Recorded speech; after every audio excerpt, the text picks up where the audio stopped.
Alright, so look, Islam Makhachev just did an interview with Breck Okamoto from ESPN, and honestly, I don't even know where to start.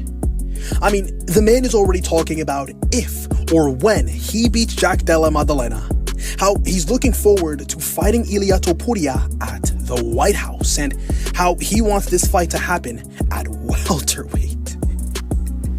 Hold on. Islam Makhachev, who the hell do you think you are right now, gang?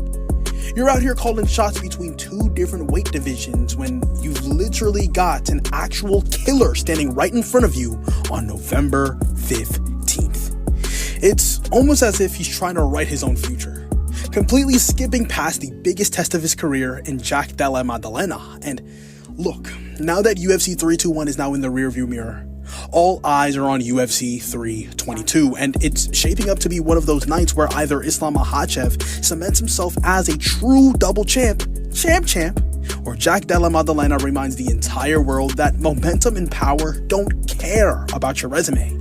And, watching that interview back, it kind of, to me, felt as though Islam Makhachev was already looking ahead. Like, he's not even thinking about Jack Della and taking him seriously. And man, if there's one thing you never do in this game is look past a dude standing right in front of you, because as the saying goes, don't count your chickens before they hatch, gang. But let's start with what Islam actually said, because he's sitting there talking about how, Ilia Topuria wants to fight on the White House card, and I also want to do the same thing. And then also adds which fight is going to be bigger than this. And now, yeah, while I do have to admit that would be a massive fight. I mean, we're talking about Islam Makhachev versus Ilia Topuria here.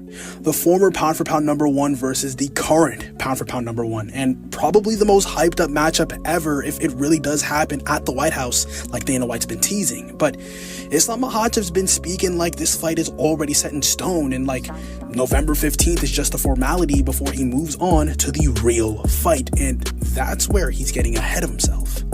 And he's even out here talking about what weight the Ilia fight should be at, saying stuff like it'll probably happen at 170 and not 155, because he doesn't want to cut back down to 155 unless the UFC pays him extra? What?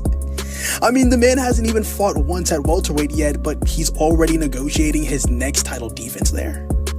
And, that's wild to me, because you think he'd at least want to see how he handles someone like a Jack Della before plotting out his entire 170 reign, right? Because we're not just talking about some random contender here.